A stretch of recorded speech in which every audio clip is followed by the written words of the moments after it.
Officer Claire Morgan staggered through the Colorado blizzard, carrying her wounded canine as blood warmed the snow for a heartbeat, then froze. Her radio was dead. Her phone was useless. Every shadow could be death. Flashlight beams drifted between the pines behind her, hunters moving like ghosts who already knew the trail. When Claire spotted a cabin light trembling through the whiteout, she didn't know if it was salvation or another trap. She only knew her dog was fading. But the man who opened that door had survived darker places than any mountain storm. Retired vet Ryan Mercer. And the old German shepherd at his feet had already counted the threats before the first desperate knock even landed. Before we begin, tell us where you're watching from. If you believe no one should face the darkness alone, subscribe and stay until the end. Snow drove sideways through Colorado pine, turning the night into white static. Wind chewed the ridgelines raw. Somewhere beyond the trees, a storm swallowed roads, radios, and the idea that help ever existed. Claire Morgan ran anyway. She was 28, American, and built like someone who had learned to carry weight without advertising it. 5'7", athletic shoulders under a soaked winter police parka, dark brown hair yanked into a low knot that had come loose and slapped her cheek in wet strands. Her skin was fair with a faint scatter of freckles across her nose, but the cold had painted her face the color of old porcelain, lips cracked, jaw clenched hard enough to grind fear into smaller pieces. Her eyes, gray-green, sharp when calm, kept flicking to the tree line like a person scanning for a gun barrel and a prayer at the same time. She wasn't the kind of cop who believed in lucky breaks. That belief had been burned out of her years ago, back when she was a rookie, and she watched a missing girl report get shrugged into a drawer like it was yesterday's newspaper. Claire had learned what indifference looked like up close, learned how it smiled at you, and called itself procedure. Since then, she had become relentless in a quiet way. Polite voice, steel spine, a habit of double-checking every door, every file, every friendly promise. Tonight, that habit was the only thing keeping her alive. In her arms, Scout was heavy and hot in the wrong places. He was a 6-year-old German shepherd canine, black and tan coat slicked with snowmelt and blood, muscular working dog frame now trembling with the effort of not giving up. His ears were half-pinned, not from fear, but pain. One ear kept trying to lift when a sound moved through the woods, like his body couldn't forget his job, even as it failed him. His amber eyes, usually bright with that focused canine certainty, had a glassy sheen now, but they still found Claire's face whenever she stumbled, as if checking whether she was still the same person he'd sworn himself to. A dark stain spread under the field dressing on his left side, near the ribs. The bullet hadn't been a clean graze. It had taken something with it. Strength, breath, time. Every few steps, Scout's paws twitched like he was trying to run inside her arms, trying to help by instinct alone. Claire whispered to him through chattering teeth, not the baby talk some handlers used, but the steady command voice she used on herself. Stay with me. Stay. That's an order. Her humor, thin and stubborn, slipped out like a cracked match trying to light. You can yell at me later, okay? You can file a complaint with the department. I'll sign it. Scout's tongue flicked once, barely, as if he understood the joke, and didn't want to waste energy laughing. Her radio was dead. Not low-signal dead, not battery dead. Dead like someone had reached into the air and snapped the spine of sound. When she pressed the push to talk, there was nothing but a blank hiss that died instantly, like the device itself was ashamed. Her phone was worse. The screen still glowed, but it couldn't grab a bar of service. A map app spun and spun like a compass near a magnet. Claire had learned in the last hour that there were different kinds of silence. Some were natural, the quiet of snow and distance. This one felt engineered. It felt personal. Behind her, flashlight beams moved between the trees. Not frantic, not sloppy. They swept in patterns, slow arcs, pauses, then forward again, like the men holding them had done this before and enjoyed the certainty of it. Claire didn't hear them constantly because the wind stole most sound, but she caught pieces. The crunch of boots when the gust thinned, a low murmur of voices clipped and controlled, the occasional metallic tap that might have been a weapon bumped against a buckle. They weren't yelling. They weren't chasing like movie villains. They were hunting like professionals who expected the forest to cooperate. And the worst part was the way the beams didn't search randomly anymore. They kept narrowing toward her, correcting, tightening, like they had her scent, or her coordinates. Claire's mind tried to solve it because panic was a fire that demanded something to burn. How did they find her so fast? How did they keep finding her? The ambush had come after a week of slow digging, paper trails, missing persons, whispers that didn't want to be recorded. She and Scout had followed the breadcrumbs to a cold spot on an old logging road where vehicles had been seen at odd hours. She'd photographed tire tracks. She'd recorded a conversation with a witness who shook through every word. She'd captured images of a ledger page, names, dates, payments, just enough to make her stomach drop. She'd done the smart thing, too. She'd set her phone to auto-backup the moment it touched Wi-Fi, pushing copies to a cloud account no one in her department knew existed. That had been her private insurance policy, born from the lesson she'd learned long ago. If the wrong people can lose your evidence, they will. Still, the phone in her pocket was the key, the doorway, the proof she could show instantly. If they took it, they could destroy the device, try to crack it, try to bury the immediate trail, and, more important, kill her, and call it an accident.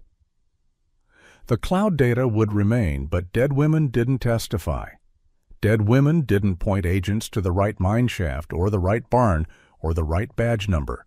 Claire could almost hear a supervisor's voice from years ago, gentle and dismissive. "We can't chase every ghost."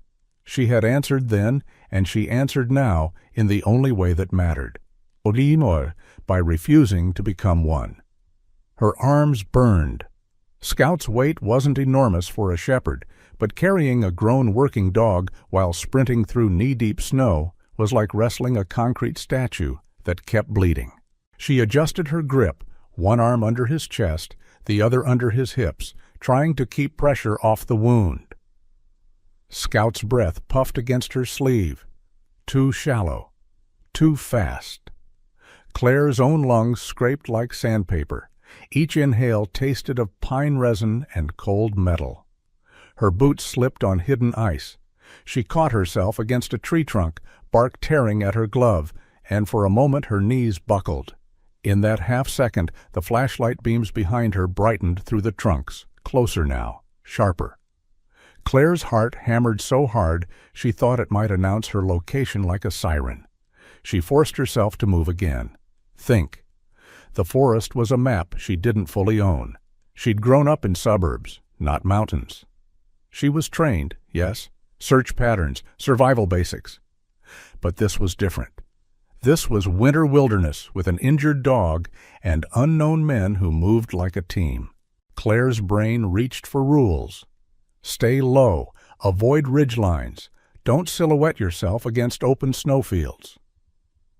Follow water if you must. Creeks cut paths, but creeks also trap. Every option felt like picking which myth to die in. The one where the hero slips off a ravine, or the one where she freezes upright like a statue offering itself to the gods. She looked down at Scout. He blinked slowly, then stared past her shoulder into the trees as if he could see the hunters without seeing them. His nose twitched. A faint growl gathered in his throat and died immediately, swallowed by discipline. Good boy, Claire thought, and the thought hurt. He was doing his job even in pain. She was the one failing him by letting them get ambushed in the first place. Guilt tried to bite. Claire bit back harder. She didn't have the luxury of grief right now. Grief was for safe rooms and after-action reports. A gust tore through the canopy. Snow powder lifted and swirled, blinding her. Claire pressed her cheek to Scout's head, using his warmth like a compass. "Listen to me," she whispered, voice almost lost to wind. "We make it to shelter, and you get to be dramatic on a heated floor. You hear me? Full drama. You can refuse dinner out of spite. You can glare at me like I ruined your career." Scout's eyes met hers. For a second there was something like agreement. Or maybe it was simply the ancient contract between human and dog. I will stay as long as you keep going. Claire changed direction, angling downhill where the wind sounded slightly different, less open, more muffled, suggesting thicker trees and maybe a depression in the land that could hide her movement. Her thigh muscle screamed. Her fingers went numb around Scout's fur. She could feel his heartbeat against her forearm, fast and uneven. She pushed through a cluster of fir saplings and nearly tripped over something hard buried under snow, an old log, slick with ice. She steadied herself and froze. There, through the moving white, far ahead, a faint warm dot in the dark, so small it could have been a star caught under the trees. A cabin light, a lantern, or a cruel trick of her exhausted eyes. Claire stared at it like it was a myth made real. Light in a winter forest wasn't automatically salvation. Sometimes it was the lure on a deep-sea monster. Sometimes it belonged to the same men hunting you, but it was shelter, and shelter meant Scout's blood might stop spilling warmth into the snow. She had to choose. Every choice tonight was a gamble with a life that wasn't only hers. Behind her, a beam flashed brighter between the trunks, and she heard, clearer now, the faint click of someone signaling, the quick low cadence of a team communicating without panic. They were close enough that her skin prickled beneath her wet collar. Claire's mouth went dry. She tightened her hold on Scout. His head sagged for a second, then lifted again, stubborn as a prayer. "All right," Claire breathed, not to the forest, but to herself. One more miracle, just one. She turned toward the distant glow and ran. Claire Morgan didn't remember deciding to knock. Her fist simply rose and struck the wood 3 times, hard, fast, the way you knock when the world is bleeding and you can't afford manners. The cabin squatted among the pines like a tired animal that had learned to survive by staying quiet. Snow had built a crooked crown along the roofline. Wind worried at the eaves.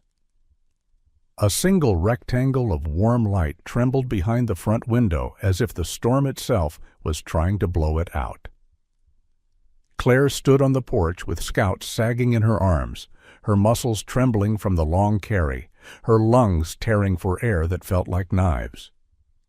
She angled her body to shield the dog from the wind, and for one irrational second she had the thought that this porch was an altar, and she had arrived with an offering she refused to surrender.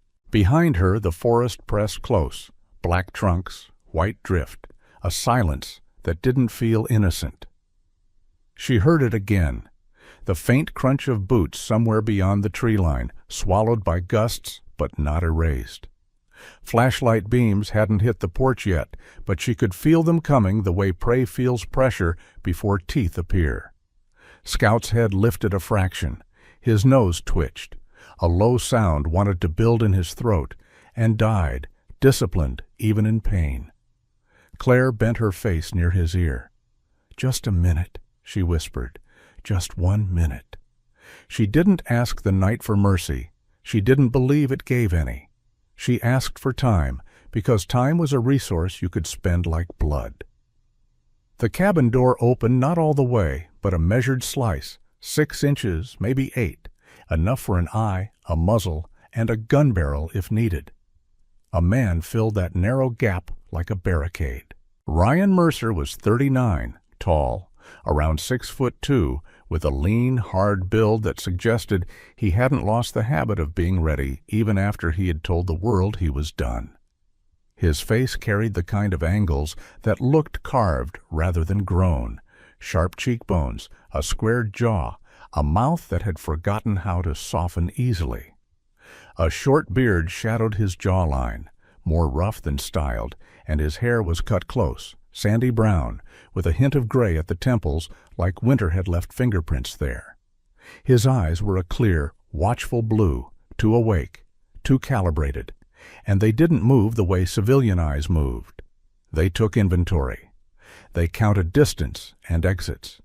They looked at Claire's hands, her coat, her posture, the way she held her weight, then dropped to the dog and stayed there, because blood is a language that gets immediate translation. He wore a worn brown leather jacket that looked older than some of the trees, creased at the elbows and collar like it had lived through years of storms and smoke. Beneath it, a red and black plaid flannel peeked out at the throat, the kind you'd see on a man who'd rather blend into the wilderness than into a crowd. His hands were bare despite the cold, broad knuckles, a faint scar across one finger. Hands that had done patient work and violent work and remembered both.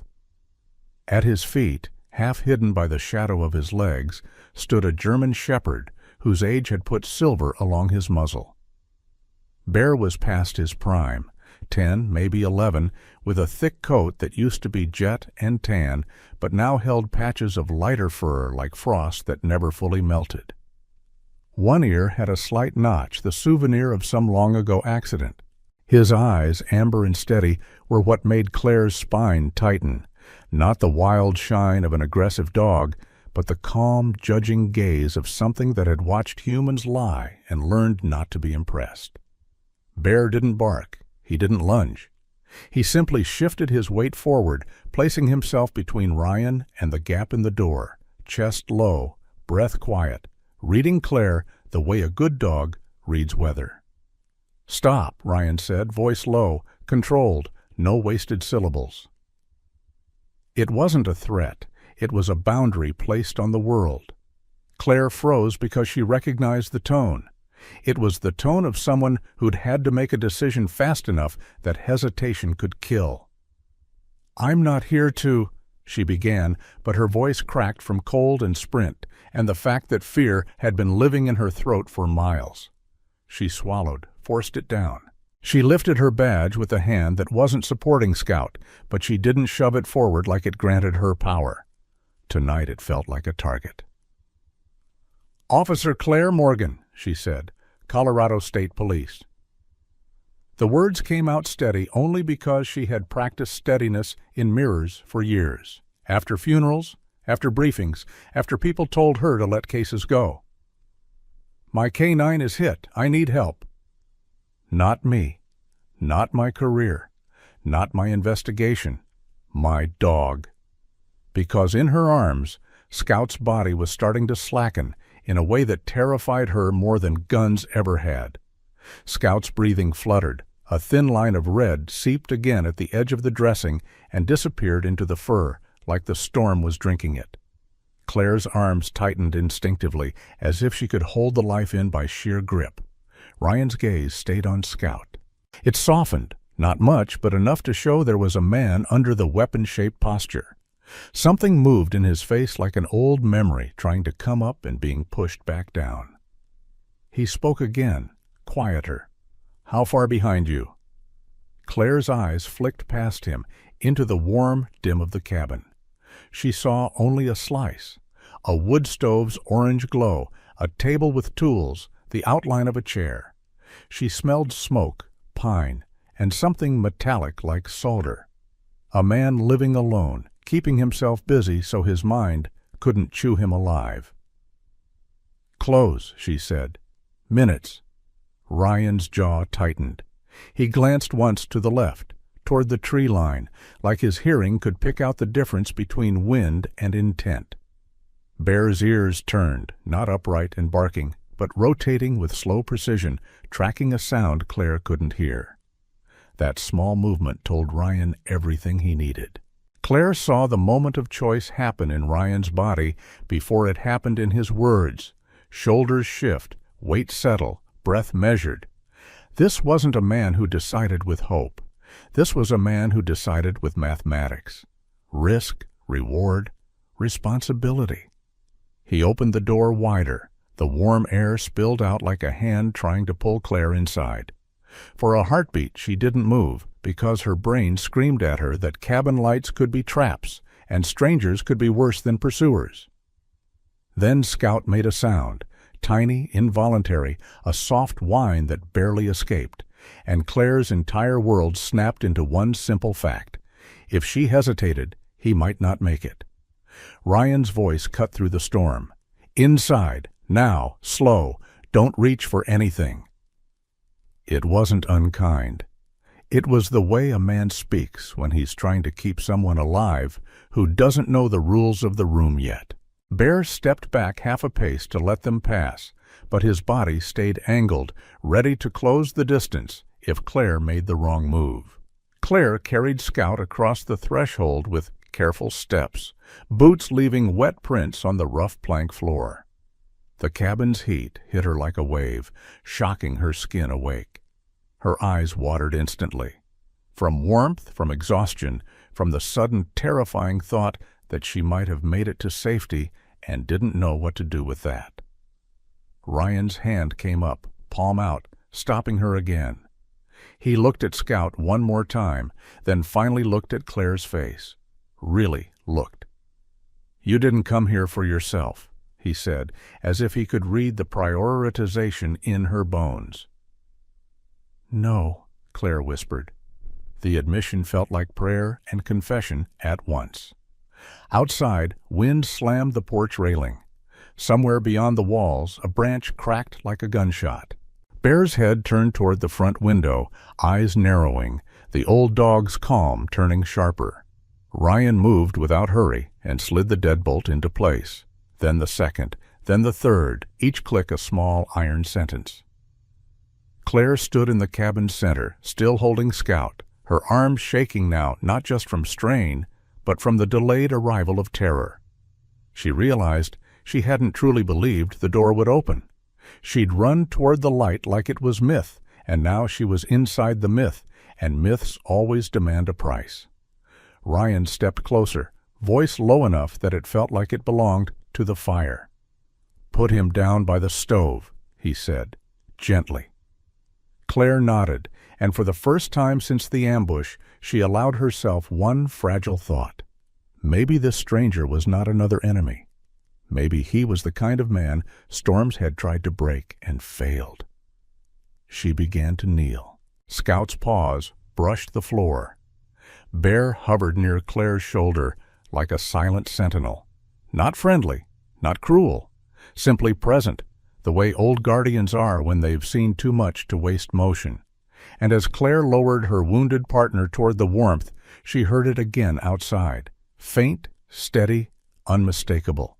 Boots in snow closing in on the cabin's light. Ryan Mercer moved like someone who had learned that speed was less important than certainty. He didn't rush, but nothing about him was slow.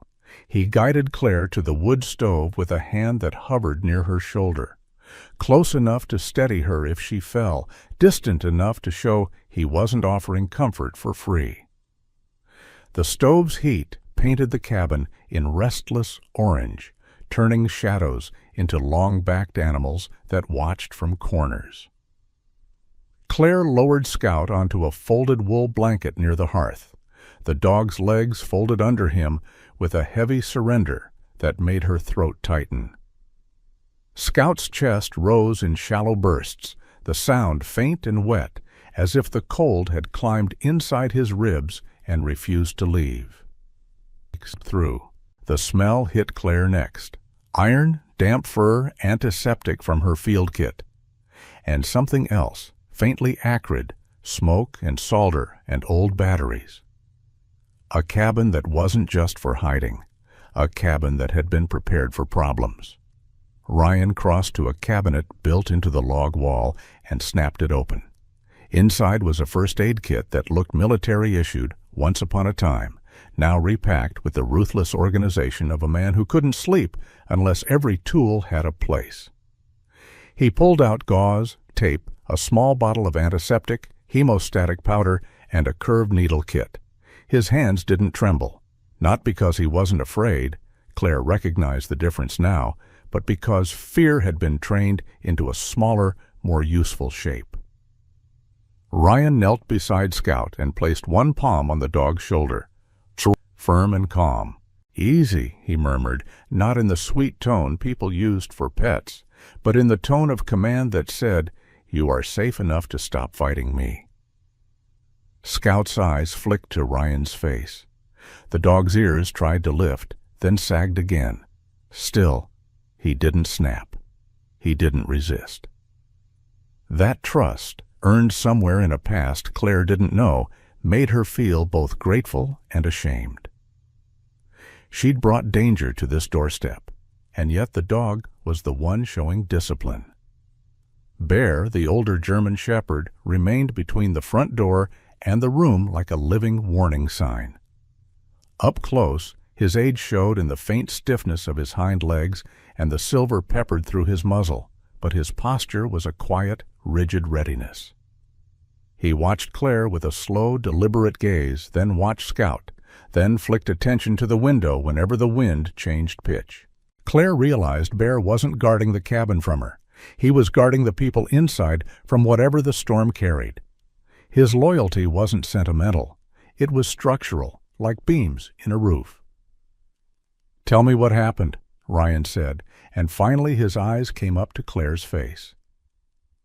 In the firelight, the pale scar line at his hairline became visible, a thin white crescent that looked like it had been stitched by someone with limited time, a piece of history, sealed and tucked away. Claire hesitated, not because she didn't want to speak, but because speaking made things real, and real things could crush you. She pulled off one glove with numb fingers and pressed her palm to the side of Scout's neck, feeling the pulse under fur. Rapid. Too light. She forced herself to breathe through her nose. "We were hit," she said, "on the logging road, East Ridge Access. Someone ran us off.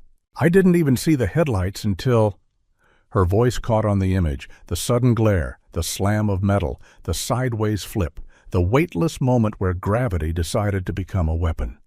"Scout pulled me out," she continued, voice stronger now, anger warming it. "He took the hit meant for me." Ryan didn't comment.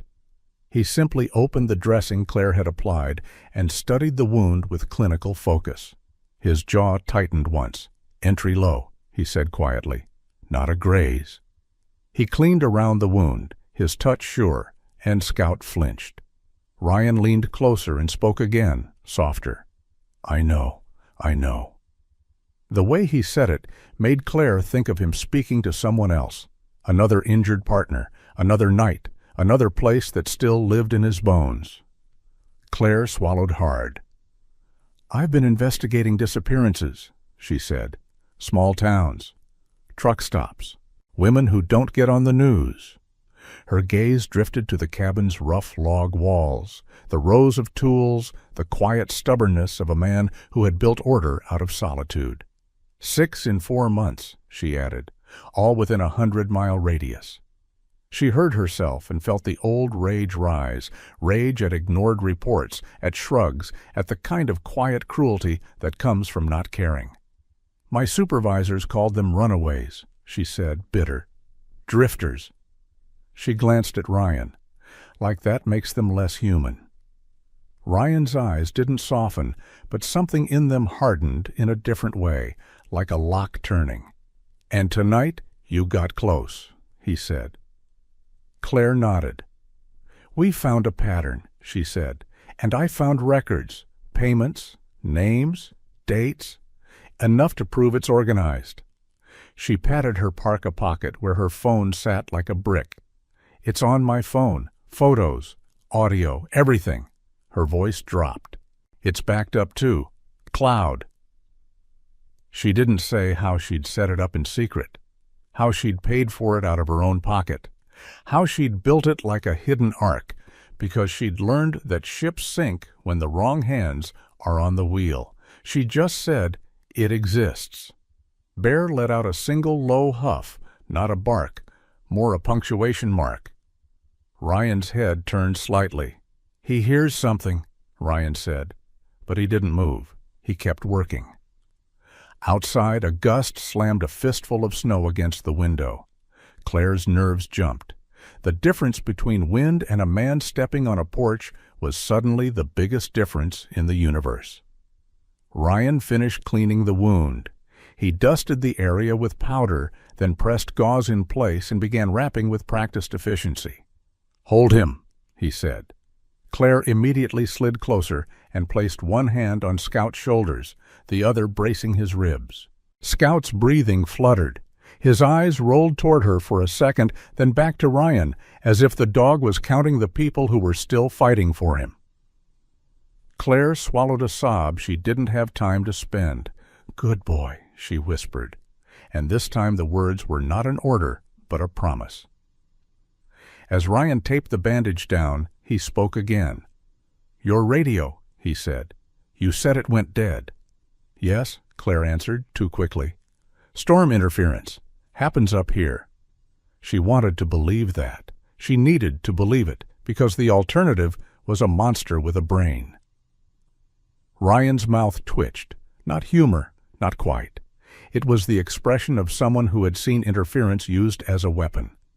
He stood, crossed to a table near the back wall, and flicked on a small lamp with a red shade that kept light low. On the table sat equipment that looked out of place in a rustic cabin. Handheld radios in various sizes, a compact spectrum analyzer, a laptop with a cracked corner, coils of wire, a soldering iron, and a set of batteries organized like ammunition.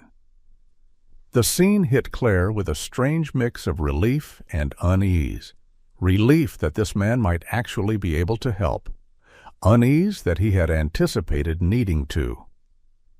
"What is all this?" Claire asked. Ryan picked up a scanner and powered it on. The screen glowed green. He adjusted a dial with precise fingers. "Old habits," he said. "I don't like being blind." There was a story behind that sentence, a dark one. He ran the scanner through a range. The line on the display twitched, then flattened unnaturally. Ryan's eyes narrowed. He tried again on another frequency.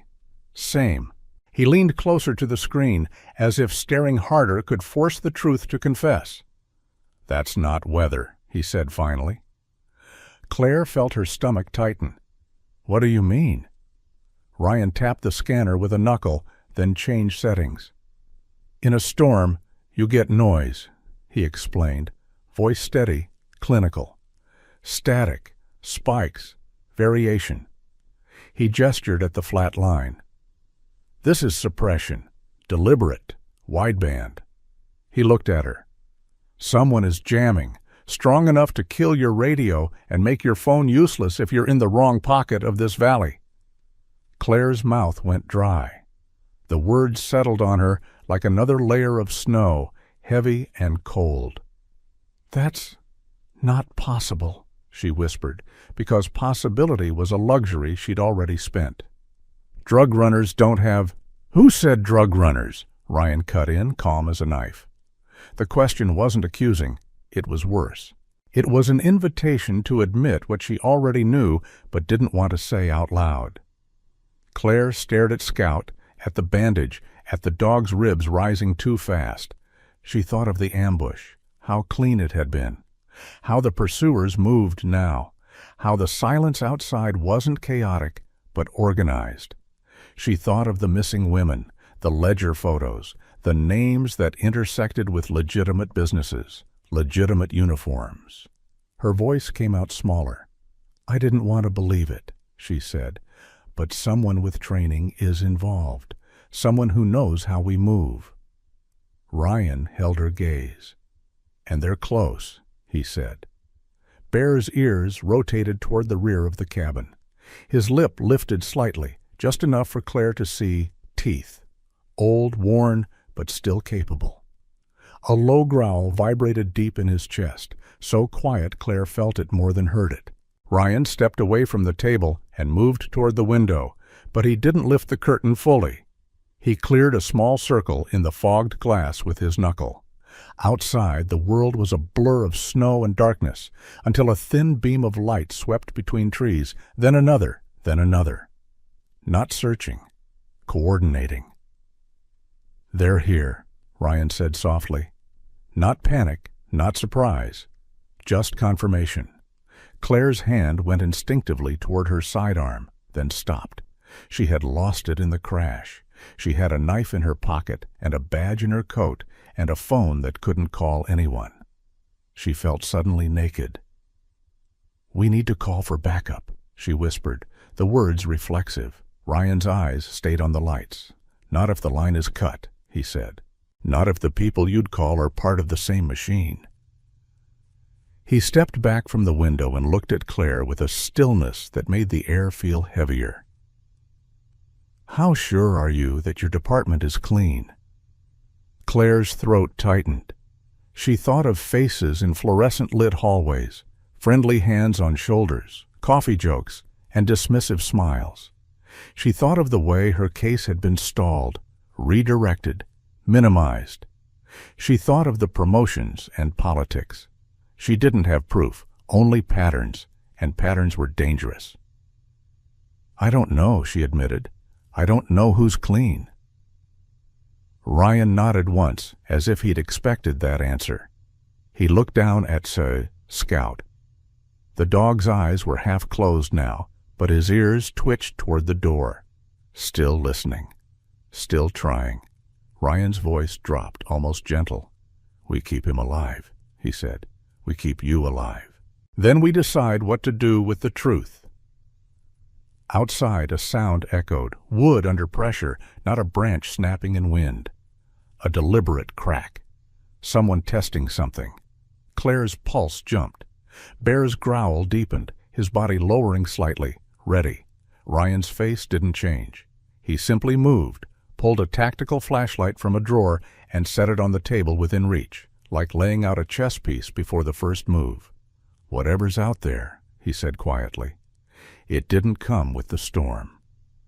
Claire stared at the cabin walls, the locked bolts, the sleeping fire. She felt the weight of choices pressing in from every direction. She had spent her life believing that if you did your job and followed the rules, the system would catch you when you fell. Tonight, the system was the thing hunting her. And as the flashlight beams outside stopped moving and held steady, aimed toward the cabin from different angles, Claire realized the storm wasn't the worst thing in the woods. The worst thing was intelligence. Ryan Mercer didn't flinch when the flashlight beams outside stopped moving. If anything, he grew calmer, the way some men do when fear has nowhere left to go but forward. The cabin felt smaller now, not because the walls had shifted, but because intent had gathered around it like wolves circling a fire. The wood stove popped softly.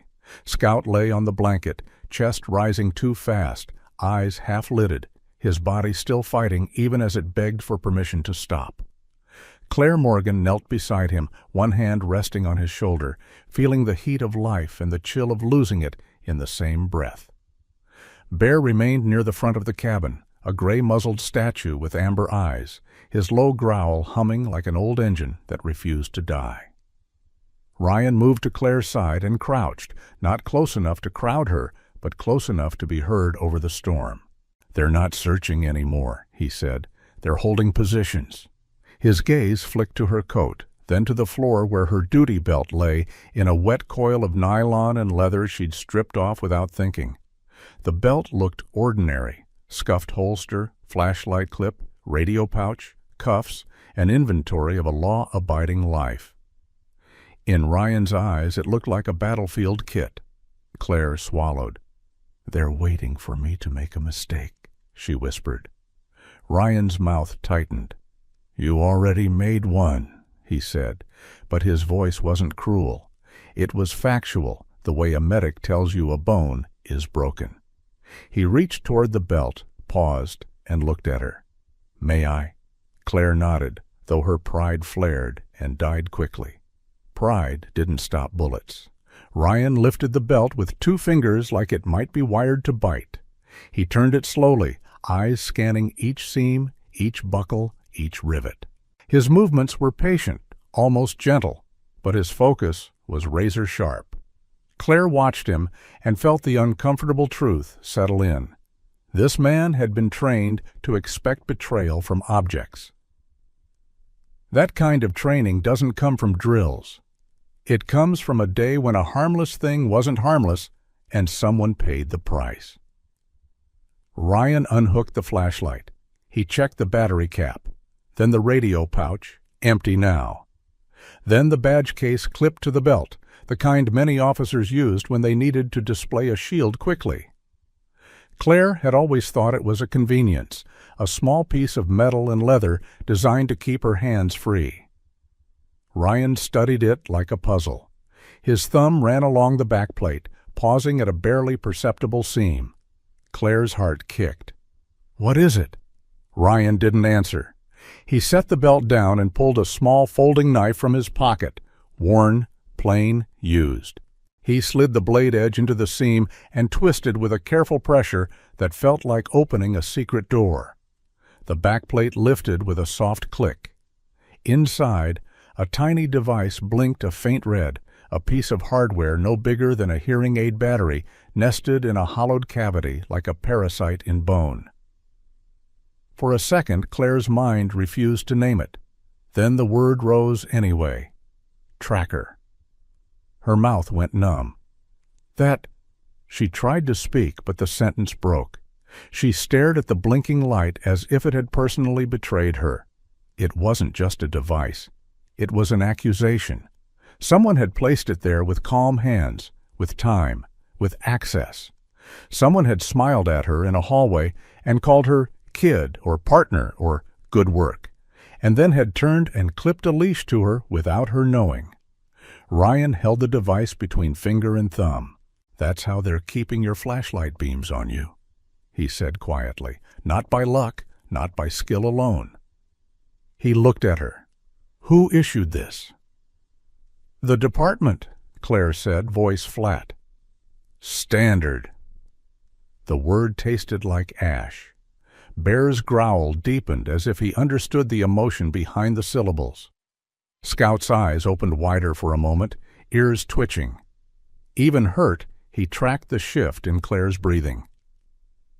Ryan didn't push for names because he wasn't asking for gossip. He was mapping a threat. He crushed the tracker between two stones from the hearth.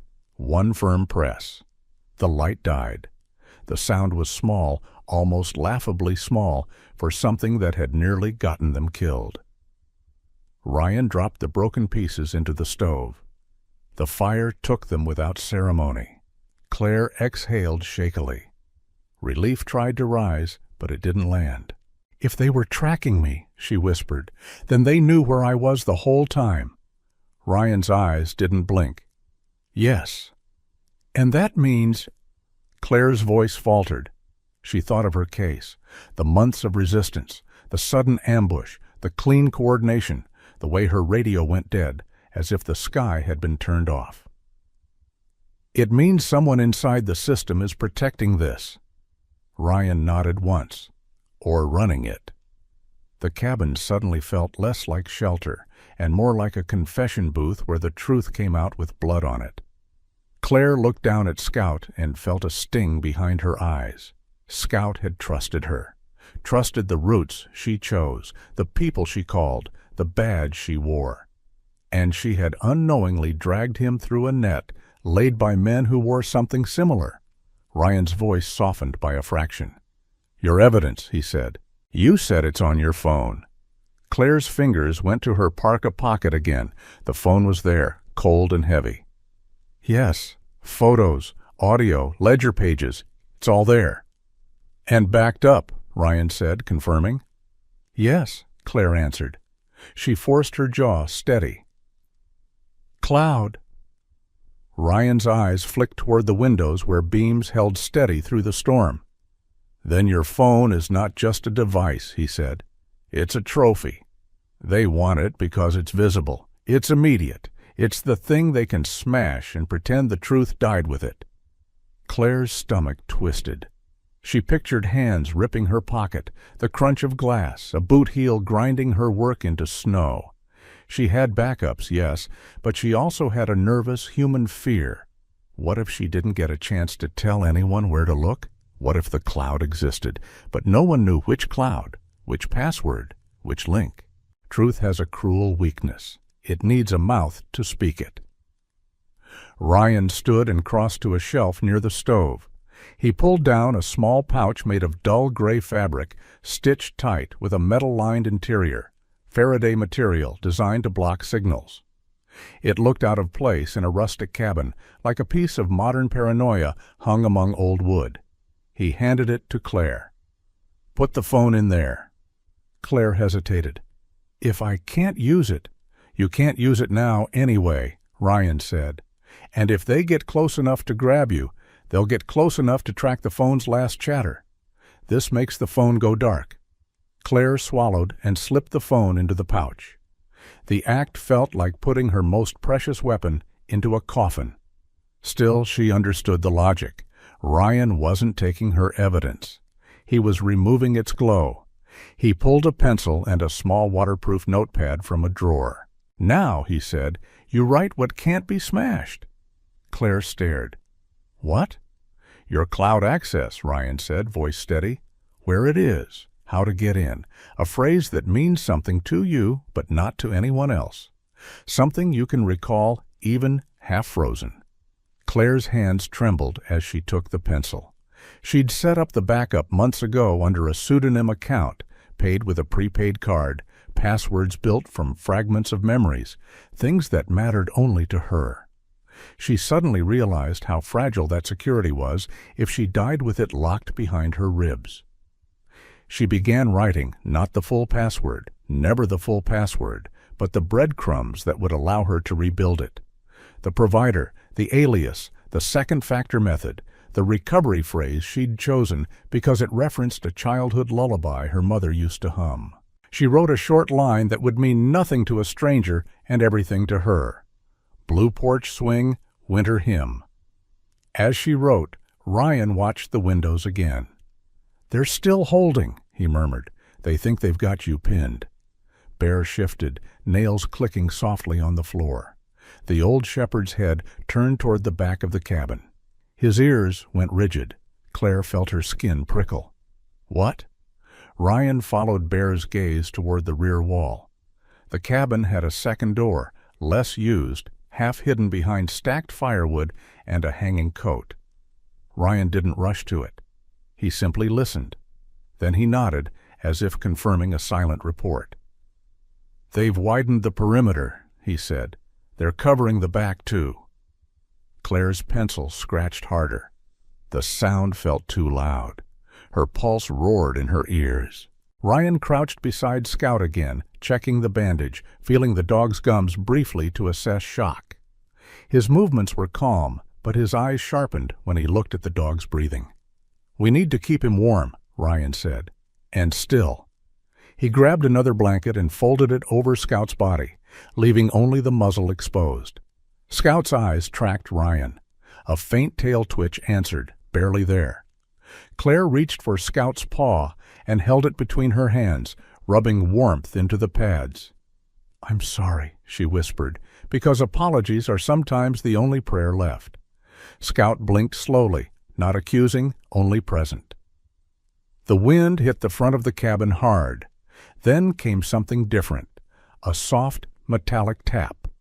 Not from inside, from outside. Like a tool touching a window frame. Testing. Listening for hollowness. Ryan stood and moved to his equipment table. He clicked off the main lamp, plunging the room into a darker hush where the fire did most of the talking. In the dim, Ryan's face looked more carved, his eyes more reflective. He pulled a small parabolic microphone from a case and fitted a headset over one ear. "If they can jam us," he said, "they can still talk to each other. Most men can't resist talking." Claire watched him crack the window the tiniest fraction and extend the microphone dish toward the trees. Her breath caught. Any opening felt like a wound. The headset hissed. Then voices bled through, faint but clear enough to chill her blood. Position set, We're not chasing anymore. We're collecting. Another voice, lower, calm, the voice of someone who expected obedience. Confirm device status. A third voice. Tracker stopped transmitting. She must have found it. Silence. Then the low voice again, colder. Then we go hands-on. We want the phone. We want her alive long enough to open it. After that, cleanup. Claire's stomach dropped. Ryan pulled back from the window and removed the headset slowly, as if sudden movement might summon fate. He looked at Claire. "They're not here to bargain," he said. Claire clutched the notepad, fingers whitening. She realized the absurdity of it. She had spent months building a case, collecting proof, thinking the hard part was finding evidence. But evidence was easy compared to surviving the moment powerful men decided you shouldn't exist. Ryan held out his hand. "Give me the notepad," he said. Claire stiffened. "Why?" "Because if they take you," Ryan replied, "they'll strip you. They'll search you. They'll find it. I can hide it better than you can right now." Claire hesitated, then handed it over. Not because she trusted easily, but because she recognized competence the way a drowning person recognizes air. Ryan tucked the notepad into a narrow gap behind a ceiling beam, then replaced a loose plank so seamlessly Claire would never have noticed it existed. Bear's growl rose, deeper now, his body lowering. Scout's head lifted slightly, ears twitching at the change in the room. Ryan's voice turned into steel. "Next," he said, "we decide how you and Scout leave this cabin without giving them what they want." Outside, the flashlight beams did not move. They didn't need to. The net was already drawn. Claire looked at Scout, then at Bear, then at Ryan, in his worn leather jacket and plaid flannel, a man who had tried to vanish from the world and was now being pulled back into its worst corners. She felt fear, yes, but beneath it, something else sparked, stubborn resolve, like a match protected by cupped hands. If the storm wanted them silent, then the storm had picked the wrong woman, and apparently the wrong dogs. Ryan Mercer didn't announce the plan like a hero in a movie. He simply started moving, and the cabin shifted with him, as if the logs themselves understood that stillness had become danger. He killed the last interior light until the only glow came from the stove, dull, ember red, a heart pretending not to beat. The flashlight beams outside stayed fixed, patient and predatory. Claire Morgan could feel them even without seeing them, like eyes pressing on skin. She crouched beside Scout and slid her arms under him again, bracing for the weight. The dog let out a small sound that might have been pain, might have been protest, might have been apology. His ears lifted a fraction, then fell. He tried to plant a paw as if to stand and be useful. His body failed him, and his head dipped in shame. "Hey," Claire whispered, voice tight. "No guilt. You saved my life twice tonight already. You're allowed to be dramatic." She tried for humor, because humor was a tiny candle, and the dark hates candles. "Scout, I did not sign up for a weightlifting program during a blizzard." Scout's eyes turned toward her. A faint tail twitch answered, the smallest laugh a dying soldier can afford. Bear stood at the rear of the cabin, watching Ryan with that old dog stare that held both devotion and exhaustion. Up close, the retired shepherd's aide showed in the careful way he shifted his weight, in the stiffness that lived in his hips. But when Ryan whistled, soft, almost inaudible, Bear's posture straightened. Not young again, just ready. His amber eyes flicked to Claire like a judge who'd seen too many human messes and was tired of paperwork. The look said very plainly, "I retired for this?" Claire almost laughed. Almost. Ryan had already moved to the back of the cabin. He shoved aside stacked firewood and lifted a hanging coat to reveal the secondary door, plain, narrow, half-hidden. The kind of exit a man keeps when he expects one day he'll need to leave without being seen. He checked the bolt and eased it open a few inches, letting the storm's cold breath curl inside. Snow rushed in like a warning. Ryan leaned out, listening, scanning, counting. His profile in the dim glow looked carved from weather. High cheekbones, a hard jaw, the short, rough beard catching frost at the edges. His leather jacket creaked softly as he shifted.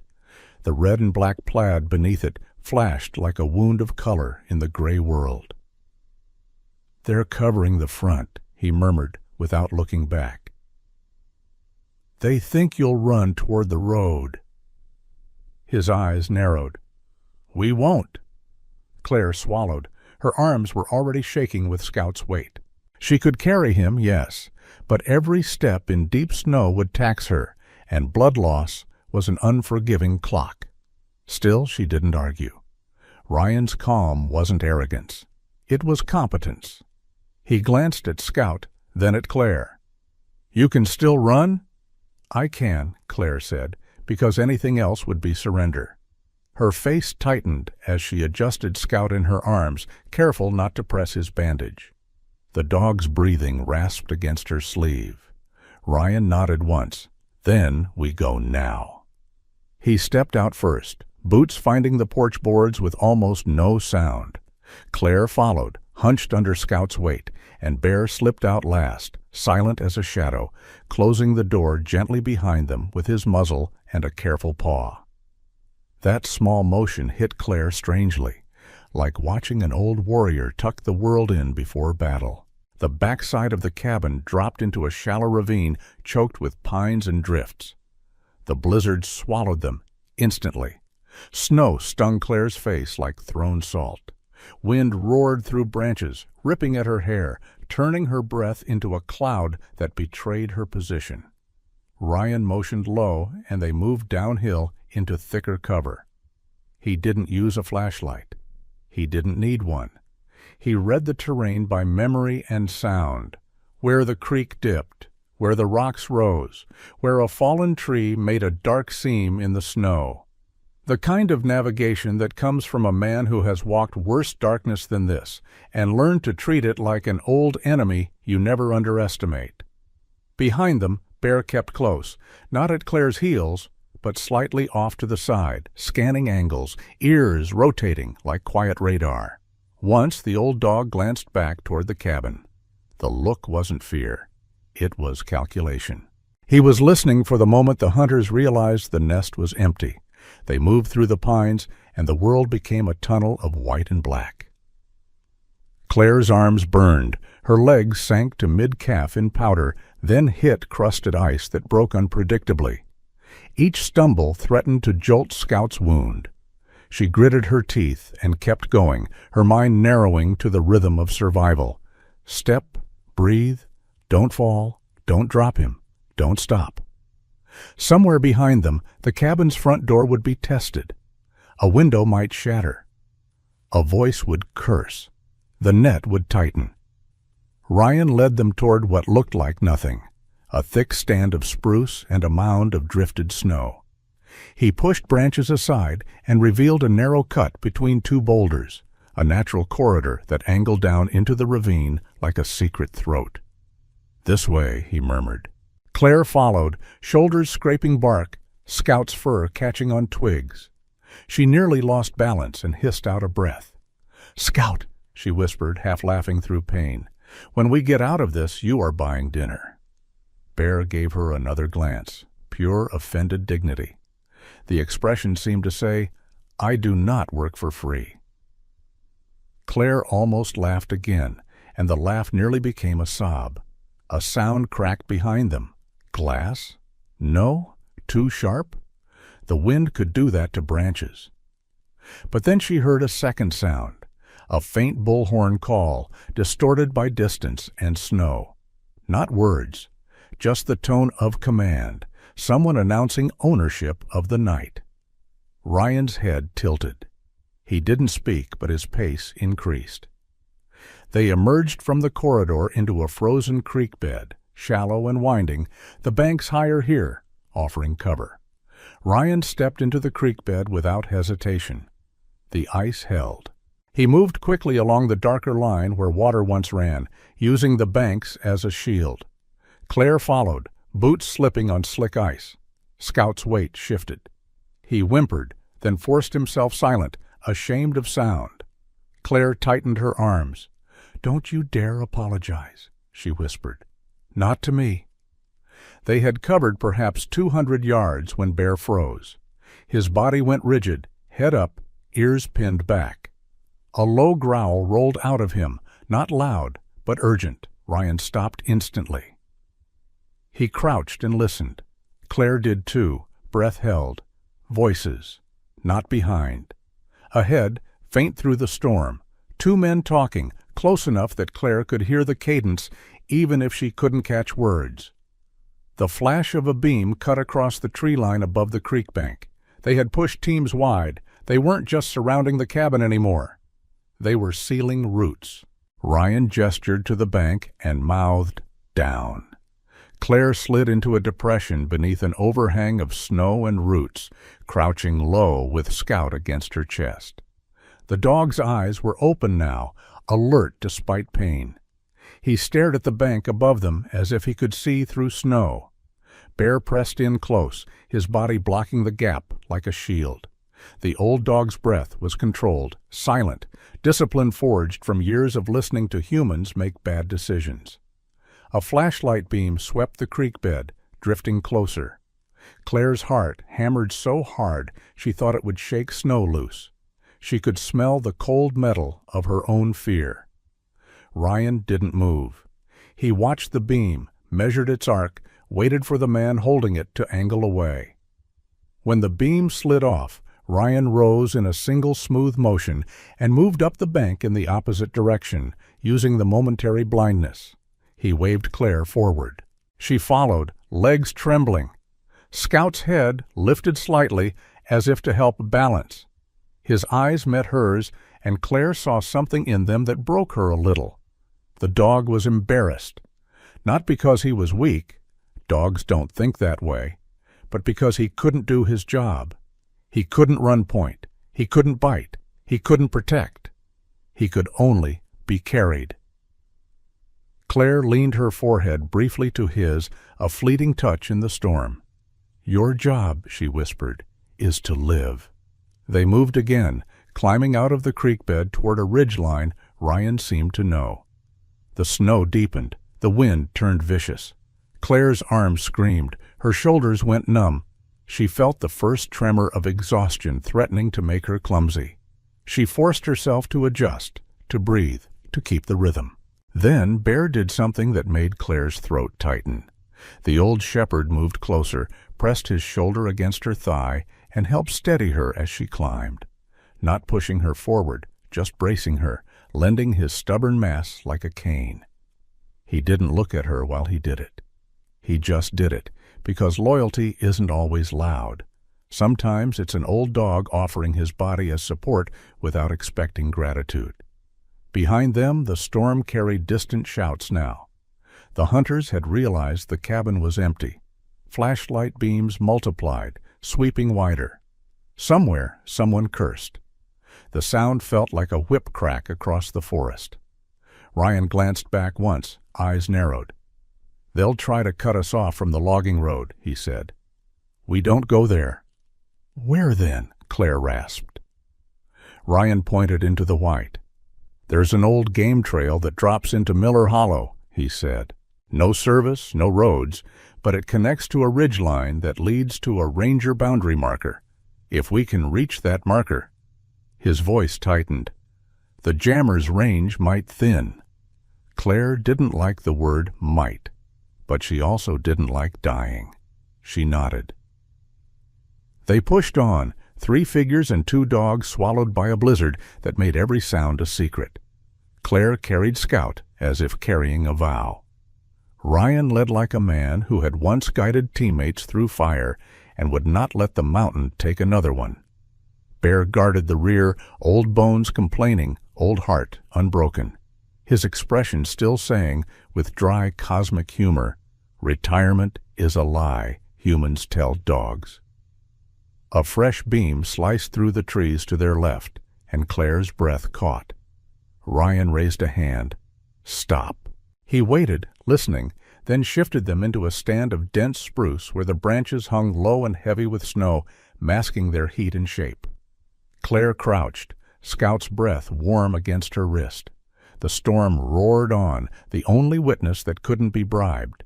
And in that roaring, Claire realized something grim and oddly comforting. In this forest, the blizzard didn't take sides. It didn't care about badges or corruption. It only honored one rule: keep moving or become part of the snow. The blizzard didn't slow the hunters the way Claire Morgan had prayed it would.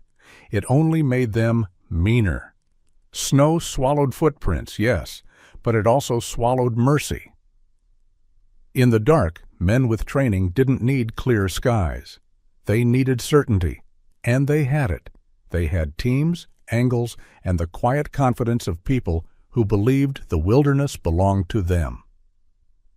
Claire stumbled once on a hidden route and caught herself only because Bear shoved his shoulder into her thigh at the last second, steady as an old pillar. Scout shifted in her arms and let out a tiny, involuntary whine.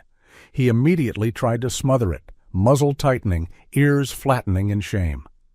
Claire's chest clenched. She adjusted her grip and forced a breath through teeth. "You're not slowing us down," she whispered. "You're the reason we're still moving." Ryan Mercer didn't answer. He was ahead, cutting through a narrow seam between spruce trunks, his tall frame bending low beneath heavy branches. The worn brown leather jacket creaked in the cold. The red and black plaid beneath it flashed like a warning sign every time the wind lifted the hem. He paused at the edge of a small clearing, a patch of open white where the storm had pressed the trees back, and raised a fist. "Stop!" Claire froze. Her breath fogged, then scattered. Bear went rigid. His ears rotated, nostrils flaring. For a heartbeat, the world held its breath with them. Then Claire heard it, the faint crunch of boots, not behind, but to the right, moving on a diagonal, an intercept pattern. Another sound to the left, farther away, but closing. They weren't chasing anymore. They were herding. Ryan's jaw tightened. He scanned the clearing, then the darker line of trees beyond. He could still get Claire through, maybe. But Scout's weight, Claire's exhaustion, Bear's age, the odds were shifting like ice underfoot. Ryan didn't panic. He simply recalculated. He beckoned Claire close without speaking. When she reached him, he leaned in, voice low enough to be mistaken for wind. "They're close," he said. "Closer than I wanted." Claire's throat felt raw. "We keep moving," she whispered. Ryan looked at Scout in her arms. The dog's eyes were glassy but stubborn. His breathing had worsened, a wet rasp that didn't belong in clean, cold air.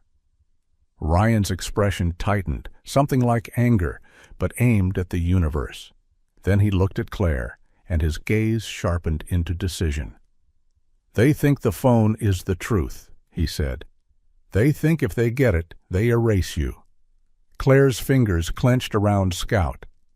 "It's in a signal pouch," she whispered, "and the access notes are hidden back at the cabin." Ryan's eyes flicked, approving. "Good. That means they can't win fast." His voice dropped even lower. "But they don't know that, so they'll try to win the way bullies always win, by taking a person and turning her into leverage." Claire's stomach dropped. "You think they'll—" "I know," Ryan said, calm and grim. "They're not hunting you like an animal. They're controlling you like a system." He glanced toward the trees where the boot sounds had paused, listening, adjusting, waiting to spring. "If they catch you with Scout, they'll take you both, and they'll use him against you." Claire felt her vision blur with rage and fear. "Then what do we do?" Ryan inhaled slowly. Claire noticed a tremor in his hand as he flexed his fingers, so small it could be missed. It wasn't fear. It was memory. A body preparing to do something it had done before in other storms, other nights. He looked toward Bear and whistled once, short. The old shepherd's head snapped up, eyes bright with understanding. Ryan crouched, close enough that his breath warmed the air between them. "You're going to take the creek bed again," he said. "Down, then north. Follow Bear. He'll keep you off the obvious lines." Claire stared. "And you?" Ryan's mouth tightened. "I'm going to make them look at me." Claire's heart hammered. "No, Ryan!" He cut her off gently, the way you stop someone from stepping into traffic. "Listen to me," he said. "They want your phone. They want you alive, long enough to open it. They don't know you've already outsmarted that." His eyes held hers. "If they can't find you, they'll look for the next best thing, the man who sheltered you." Claire's voice broke. "That's why they'll take you." Ryan nodded once. "And that's why they'll take me alive." The words hit like a fist. Claire's instinct screamed to grab his sleeve, to refuse the trade, to cling to the only competent ally she'd found in this nightmare. But then Scout shifted again, and she felt how light he was becoming, how his body was losing the argument with blood loss. She imagined him in someone else's hands. She imagined Bear alone in the snow, too old to fight 5 armed men. She imagined herself on her knees, forced to unlock a phone while they laughed. Ryan's expression softened by a fraction. "You don't have to like it," he said. "Just do it." Bear let out a low huff, as if the old dog was filing a complaint with the gods. Claire almost laughed, almost, and the laugh turned into a choking sound. "Of course," she whispered, half humor, half grief. "Retirement is a myth." Bear gave her the same offended look as before. The boot sounds shifted, closer. A flashlight beam swept across the edge of the clearing, cutting through the snow like a blade. Ryan's hand rose. "Go." Claire tightened her grip on Scout and began to move, stepping backward into the trees. She did it silently, as if silence could keep her from breaking.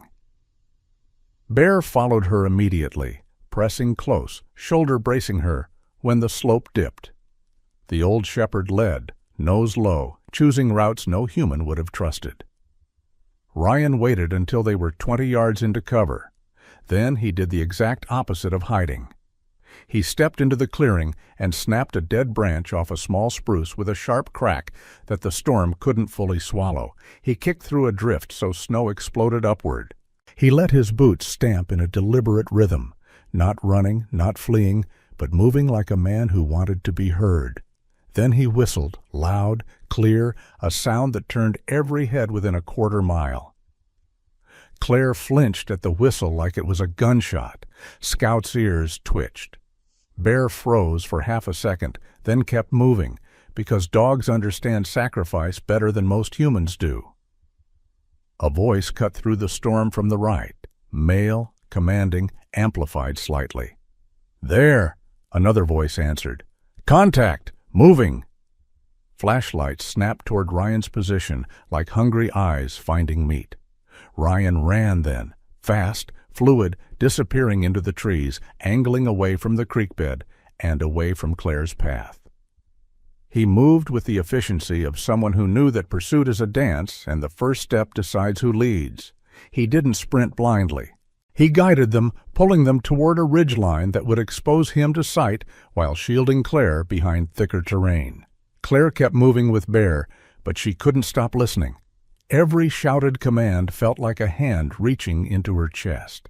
She wanted to turn back. She wanted to scream at him to stop being brave. But bravery wasn't a costume Ryan put on.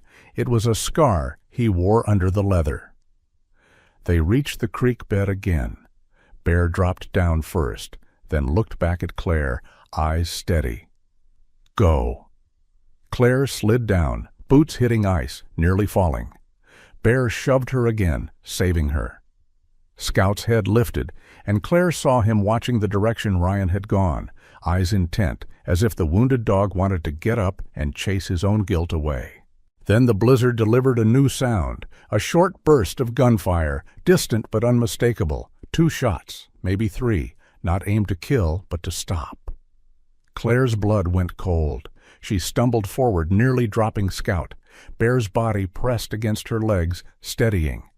Another sound followed, voices raised, close enough now that even through wind she could catch phrases. "Drop it! Hands! On your knees!" Claire's breath tore. She crouched behind the creek bank and hugged Scout tighter. "Ryan," she mouthed, as if the name could reach him through trees and snow. Scout's ears pinned back, his breath harsh. Bear's growl vibrated, deep and furious, but he didn't move. He was guarding the one he'd been tasked to guard. A bullhorn crackled in the distance, the voice calmer now, confident. It carried the tone of a man who liked being heard. "Claire Morgan," the voice called, and hearing her name spoken aloud in the storm felt like being skinned. "We have the homeowner, Ryan Mercer, former military." A pause, enjoying the words. "He's alive. For now." Claire's vision blurred. Her hands shook. Scout's body tensed against her, a low sound trying to rise. Claire pressed her cheek to Scout's head, whispering into his fur like a vow. "No," she breathed. "No, no, no." The voice continued. "You want him back? Bring the phone. Bring it to the old logging turnout at mile marker 19. 1 hour." The bullhorn crackled again, almost conversational. "Come alone, no tricks, or he bleeds out slow." A final pause.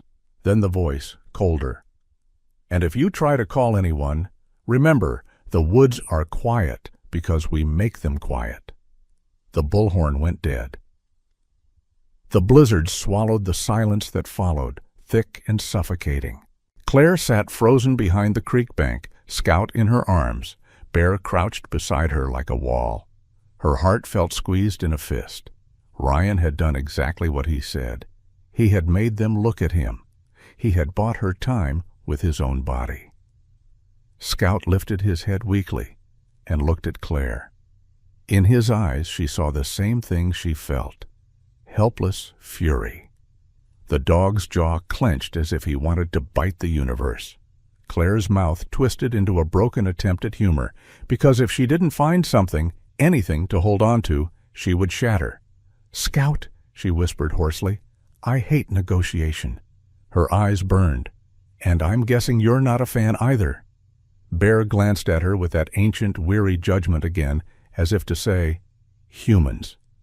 Always making deals with monsters."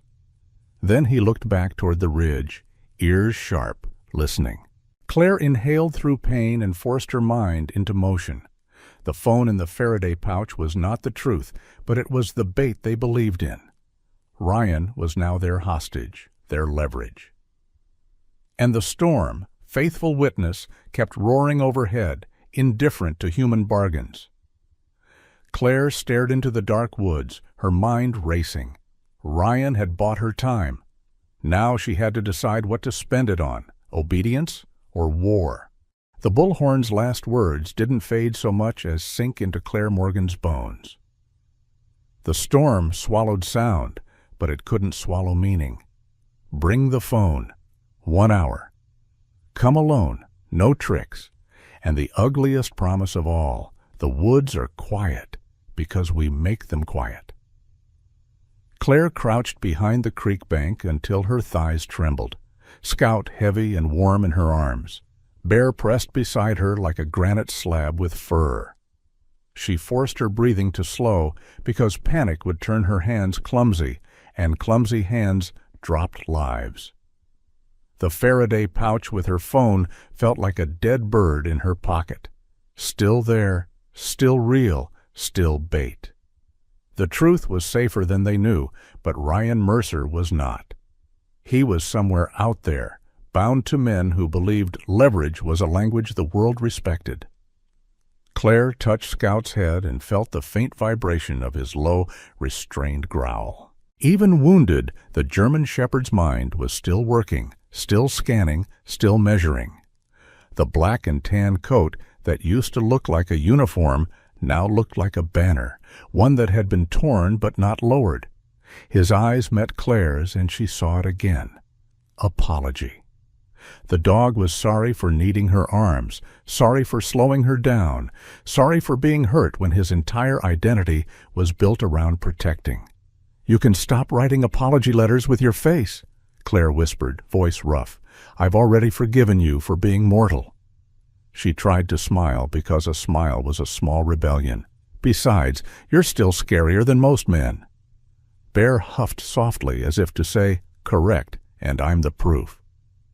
Claire's mind raced through options like a desperate prayer list.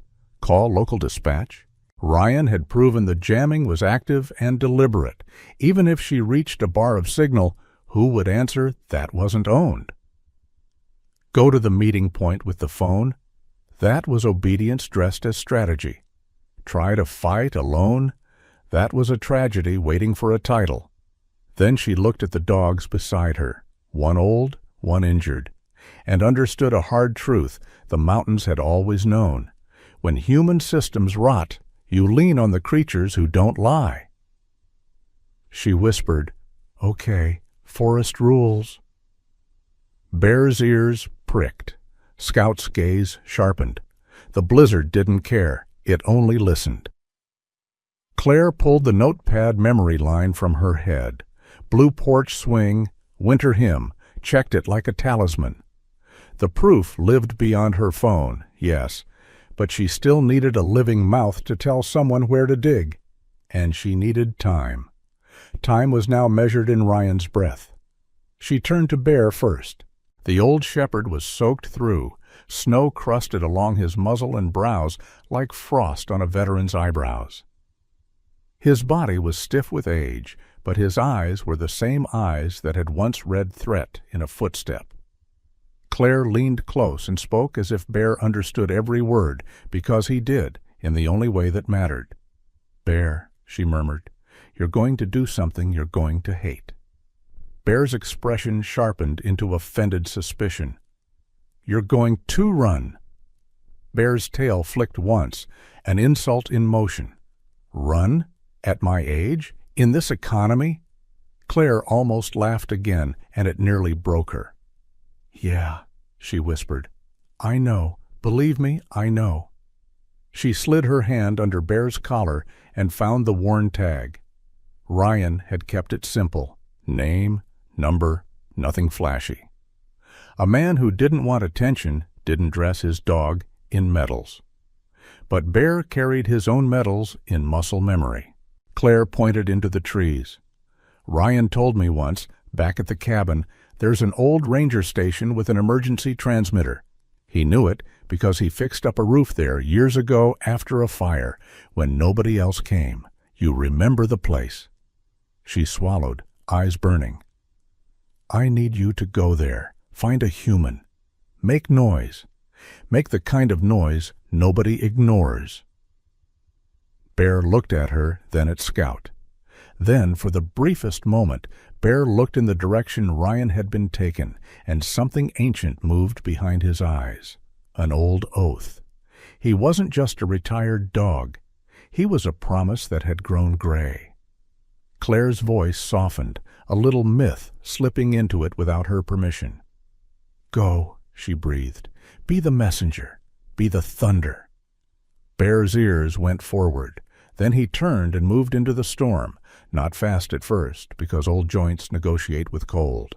But after 10 yards, his gait lengthened, and after 20, he was running, not like a puppy, like a seasoned courier who knows the cost of delay. Snow swallowed him, but the direction stayed in his spine. Claire watched until he vanished. The emptiness he left felt like losing a guardian angel with arthritis. "All right," she whispered to the dark. "Please don't let him break a hip out there." Scout made a sound that might have been agreement, or a dry, wounded dog laugh. Now came the second mission, the one Claire hadn't wanted to admit. She wasn't just running anymore. She was hunting.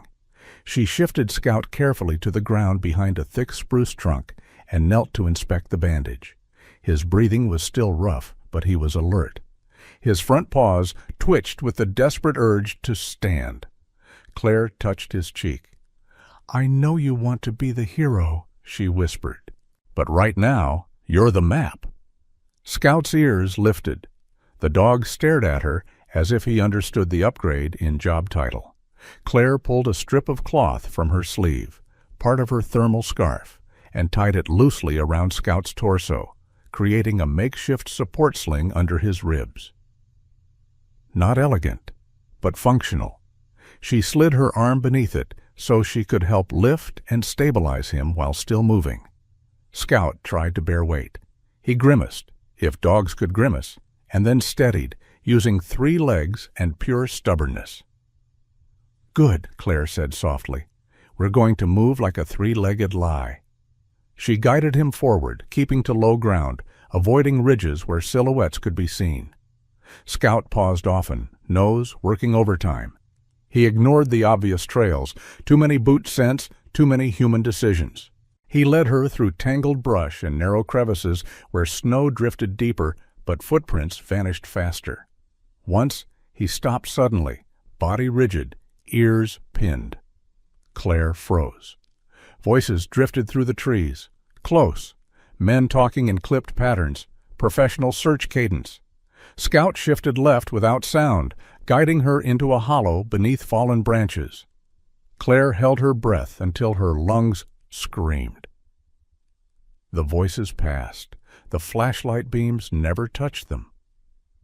"Okay," Claire whispered against Scout's ear once the danger moved on. "I officially trust your nose more than my entire department." Scout's tail thumped once, softly, a secret applause. They moved in widening arcs, not toward the meeting point, but toward where Ryan would be held before the meeting point. Ryan had been taken alive, which meant the hunters needed control, not chaos. They would choose a spot with cover, a vantage, and an exit route, somewhere close enough to move him quickly, far enough to avoid surprise. A hunting camp, an old logging shed, a line shack. The kind of place men used to store tools and now stored sins. Scout began favoring his injured side more. Claire's arm under the sling burned. Her lungs felt like they were chewing glass. But each time she faltered, Scout looked back, eyes bright with the stubborn myth of loyalty. He was wounded, yes, but the dog wasn't running on muscle anymore. He was running on promise. At last, Scout stopped at the crest of a small rise and lowered his head, nose sweeping. His body tensed, not with pain, with certainty. He turned his head slightly, indicating a direction downwind. Claire followed his gaze. In the faint shifting snowlight, she saw it. A dark outline among the trees. An old fire lookout relay shack, half collapsed, with a metal antenna pole still standing like a broken spear. A faint glow leaked from inside, lantern or headlamp. Claire's pulse spiked. She crouched low. Scout pressed close, muzzle lifted, tasting air. The dog's ears tracked movement. 2 men outside, one pacing, one leaning against the shack wall, rifle slung. Another figure inside, the shape seated, unmoving, too still to be a guard. Claire's stomach clenched.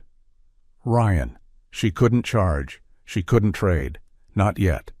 She needed information, numbers, pattern, escape routes. Scout began to crawl forward, belly low, moving like he'd never been injured at all. Claire followed, astonished. He found the gaps between sight lines, the soft snow that masked sound, the pockets of shadow the storm gifted like mercy. They reached a downed log 20 yards from the shack. Scout's breathing rasped, but his eyes were fierce. Claire peered through branches. The seated figure inside shifted slightly, and the lantern glow caught a face. Ryan's face, bruised along the cheekbone, beard damp with melted snow, hands bound behind his back. Even sitting, he held himself upright, spine straight, as if refusing to offer the hunters the satisfaction of seeing him fold. A guard outside laughed at something, the sound thin and cruel. 1 hour, he said. She'll come crawling. They always do. Claire's nails dug into her palm. Rage surged hot and stupid. Scout's head turned toward her, and for a second his eyes looked almost human. Don't. Wait. Claire swallowed the rage back like bitter medicine. She forced her mind into angles and timing. Then she remembered Bear, running through the storm to a station that might not even have power, and felt a different kind of fear, the fear of relying on luck when men with guns didn't. Far away beyond the trees, a faint, warped sound drifted through the wind, an old mechanical squeal, like a hand-cranked siren fighting ice. Claire's head snapped up. Scout's ears pricked hard. Bear.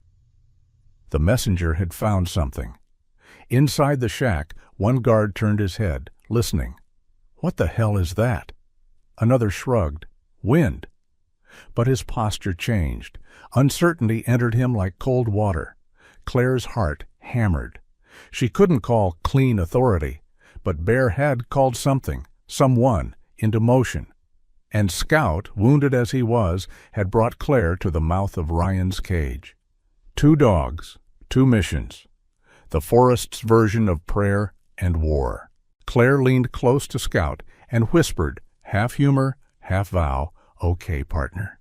You and Bear are about to ruin a bunch of bad men's night." Scout's tail twitched. His eyes stayed locked on the shack. He wasn't just a wounded dog anymore.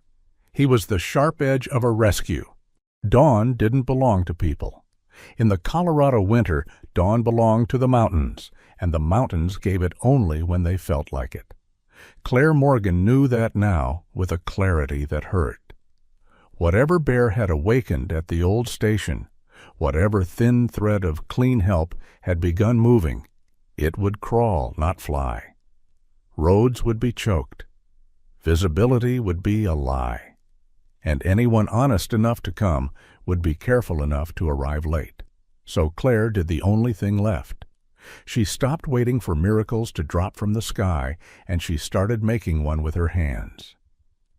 She lay behind the downed log with Scout pressed close, the dog's breath ragged but determined, his body angled toward the shack like a blade that had been dulled but not broken. The faint mechanical squeal of the station alarm had already rattled the guards' confidence. They kept glancing into the storm as if the wind itself might testify against them. Fear had entered them, not enough to make them flee, but enough to make them sloppy. Sloppy men missed details. Sloppy men died first in stories like this. Claire's fingers brushed the Faraday pouch in her pocket. The phone inside was cold metal and false value. Bait. The evidence that mattered was already beyond their reach, living in cloud storage and time-stamped backups. But these men didn't understand that. Their minds still lived in older crimes. Take the device, erase the witness, call it clean. Inside the shack, Ryan Mercer sat upright with his hands bound behind him, shoulders squared, jaw bruised, beard damp with melted snow. Even sitting, he looked like a man refusing to be reduced. The lantern light carved his face into hard planes, high cheekbones, tired eyes, a scar at the edge of his brow that looked like a signature from some war he never bothered to mention. The worn brown leather jacket had been stripped off him. The red and black plaid shirt beneath clung to his torso, dark with sweat and cold. Claire's chest tightened. They'd taken the jacket like taking a soldier's flag. 2 guards outside, 1 inside. Maybe more beyond the trees, but near enough to close fast if the alarm escalated. Claire needed a gap, seconds, not minutes. In seconds, a life could change. Scout shifted beside her. His ears lifted, then pinned. A low growl rolled in his chest, smaller than it used to be, but sharp with intent. Claire leaned in, whispering the only command that mattered now. Not yet. Scout's eyes met hers. He understood not yet better than most humans did. Claire crawled backward an inch at a time until her palm found a fist-sized rock buried in snow. She lifted it and tossed it, not toward the shack, but off to the left, into a denser patch of brush. It landed with a dull thud. One guard outside snapped his head. "Hear that?" "Wind," the other muttered, but he still moved, stepping away from the shack to sweep his flashlight toward the sound. His beam cut through the branches like a searching tongue.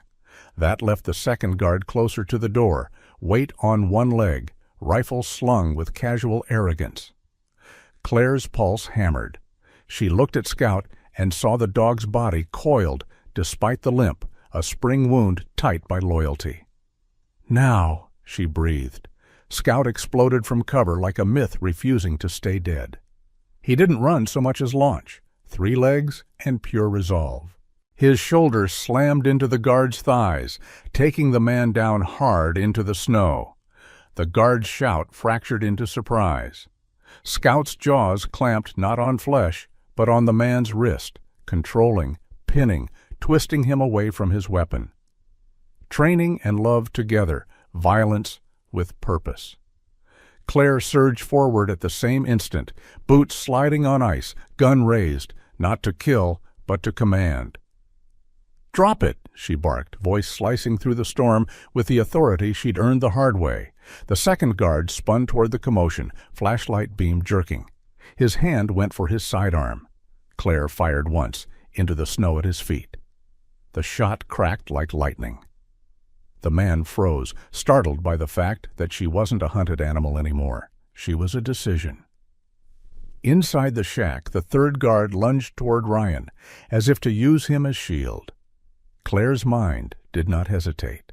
She fired again, this time into the wooden doorframe, splintering it inches from the guard's face. The wood burst and the man flinched back, hands instinctively protecting eyes. Fear made him human. Human made him fallible. Claire charged the threshold. The lantern glow hit her face and she saw Ryan's eyes lift, sharp, startled, then instantly steady. He didn't ask questions. He didn't waste breath on surprise. His gaze flicked to Scout, to the guard in the snow, to Claire's weapon. He understood the shape of the moment and accepted it like a man accepting a second chance he didn't think he deserved. "Stay low," Claire snapped, and then she was at his back, fingers finding the knot and restraints with frantic precision. Plastic zip ties bit into his wrists. She pulled her knife, small, utilitarian, and sawed through. Ryan's shoulders tensed, pain flickering, but he stayed sat the ahead. Outside, Scout still had the guard pinned, his teeth at the man's sleeve and wrist, the dog's eyes burning with the kind of devotion that makes a body forget injury. The guard tried to punch him. Scout shifted and held, refusing. Claire cut the last tie. Ryan's hands came free. He didn't stretch them like a rescued man. He moved like a man returning to a fight he'd tried to quit. He grabbed the guard inside by the collar and yanked him down hard, controlling the fall so it didn't thud loud enough to call the whole forest. Then he looked at Claire. "Move," he said, voice hoarse. Simple.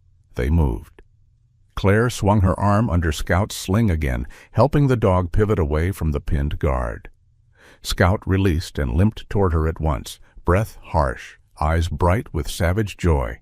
Claire's mouth twisted into a humorless smile. "Show off," she whispered. Ryan snatched his leather jacket from a hook near the shack entrance. Someone had tossed it there, like a trophy. He shoved his arms into it while running, the red and black plaid flashing at the collar like a promise restored. He grabbed the lantern and smashed it against the shack wall as he passed. Glass shattered. Oil flared and died in the snow. Darkness swallowed the structure. Confusion would bloom behind them like a second storm.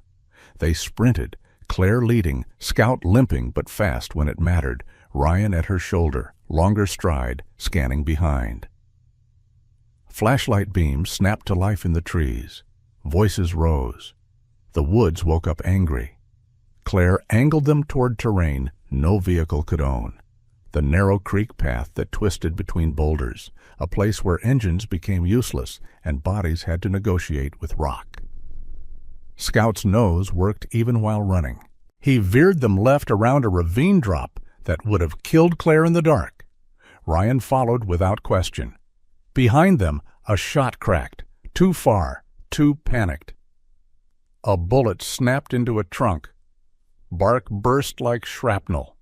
Claire didn't look back. She had learned the oldest rule. Looking back is how the mountain takes you. They reached a crease in the earth, a slot canyon half hidden by pines, its mouth choked with drifted snow. Ryan slowed for one heartbeat, eyes taking it in. "That'll hold," he said. "They can't surround what they can't enter." Claire shoved into the gap first, Scout squeezing behind her, shoulders scraping stone. Ryan followed, pulling snow-laden branches down to camouflage the entrance. Inside, the wind died. The silence was thick and intimate. The rock walls held their breath. Claire sank to her knees, shaking, and Scout collapsed beside her, sides heaving, eyes still scanning. Ryan crouched close, bracing one hand against the stone like he was steadying himself against history. His face was pale under bruises. His beard was rimed with ice, but his eyes were alive. "You shouldn't have come," Ryan rasped, as if the guilt was a reflex. Claire gave him a look that was half wrath, half broken affection for stubborn men. "I didn't come," she said. "Scout came. I just tried to keep up." Scout thumped his tail once, faint like a tired joke. Ryan's mouth almost curved. Almost. Then the humor faded, and the reality returned. "How long until help?" he asked. Claire swallowed. "Hours," she said honestly. "Maybe near morning." Ryan nodded, accepting it like weather. "Then we hold." He looked at Scout's bandage, at the dog's limp, at the blood stain darkening the cloth. Something in Ryan's face tightened, quiet grief. "We keep him warm," he said. "We keep all of us warm." Claire pulled off her outer glove and pressed her palm to Scout's shoulder, feeling the dog's tremor. "Stay with me," she whispered. Scout blinked slowly, exhausted, and leaned into her hand. Outside, the hunters' voices moved past the canyon mouth and drifted away, frustrated. They were still searching, but not clean anymore. They had shouted, they had fired, they had left tracks of panic. In a world built on secrets, noise was guilt. Far away, faint as a prayer, came a new sound, an engine struggling through snow. Not close, not fast, but real. Then another and another, spaced like cautious footsteps. A response moving like a wounded animal through the storm. Claire closed her eyes for half a second and let herself believe one small thing. Bear had done it. The old dog had carried their plea through the blizzard. As if summoned by thought, a shape appeared at the canyon mouth minutes later, low, broad, gray-muzzled, breath-smoking hard. Bear stumbled in, snow caked along his back, chest heaving like a furnace with a bad attitude. He looked at Claire, then at Ryan, and then he huffed in a way that was unmistakably complaint. Ryan exhaled, a sound half laugh, half prayer. "You actually did it," he whispered to the dog. Bear answered by dropping to the ground dramatically, as if dying of exhaustion purely out of spite. His eyes, however, stayed bright, proud. The look he gave Claire said, "I ran, I barked, I pulled the alarm like a circus act. Now it's your turn." Claire laughed then, quiet, cracked, wet. It hurt, but it also saved her. She reached out and touched Bear's forehead. "Good boy," she whispered. "You heroic old grump." Ryan leaned back against the rock wall, eyes closing for a moment. When he opened them, something had changed. The man who had come to the mountains to disappear was still here, but the weapon inside him had chosen a new purpose. He looked at Claire. "They won't bury this," he said, voice low and steady. "Not with you alive, not with cloud records, not with witnesses. Claire's eyes burned. She thought of all the missing women who never got a canyon to hide in. She thought of all the nights when the system failed quietly. "Then we don't disappear," she whispered. Ryan nodded once. "No," he said, "we don't." Outside, the engines grew nearer, still slow, still cautious, like honest help fighting the storm rather than commanding it. The blizzard continued to rage, indifferent and holy, but in the narrow throat of rock, 3 survivors and 2 dogs held onto warmth, breath, and the stubborn human choice to keep living until dawn arrived, late, but inevitable, the way justice sometimes was. In the end, the storm didn't truly lose. Storms never do. It simply ran out of night. And when the first pale light slipped over the Colorado pines, it revealed something the darkness had tried to erase. 3 souls still breathing, and 2 loyal hearts on 4 legs refusing to quit. Maybe the miracle wasn't a helicopter falling from heaven. Maybe it was quieter than that. God's kind of quiet.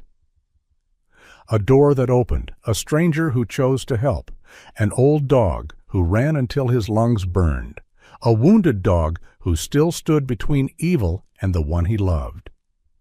Because in real life, miracles rarely arrive wearing a spotlight. Sometimes they arrive wearing mud, frost, and stubborn courage. Sometimes they look like you getting up one more time to care for your family, to forgive someone who hurt you, to keep going when the world feels heavy. And sometimes, when people can't be trusted, God sends help through the purest messengers He made, loyal hearts that don't lie. So if you're watching this and you've been carrying your own storm, grief, fear, loneliness, or a long road that feels endless, remember this: you are not abandoned. Even when the world goes silent, heaven is not. Dawn still comes. And God can use the smallest yes to change everything. If this story touched your heart, please share it with someone who needs hope today. Leave a comment below and tell us where you're watching from and what moment stayed with you the most. Bear running through the blizzard, Scout protecting despite the pain, or Claire choosing courage when help was still far away. And don't forget to subscribe so you won't miss the next story, because somewhere out there, another light is still waiting to be found. May God bless you and your home. May He protect you on your roads, warm you in your cold seasons, and bring you peace in your nights. And may He place loyal love beside you when you need it most. Amen.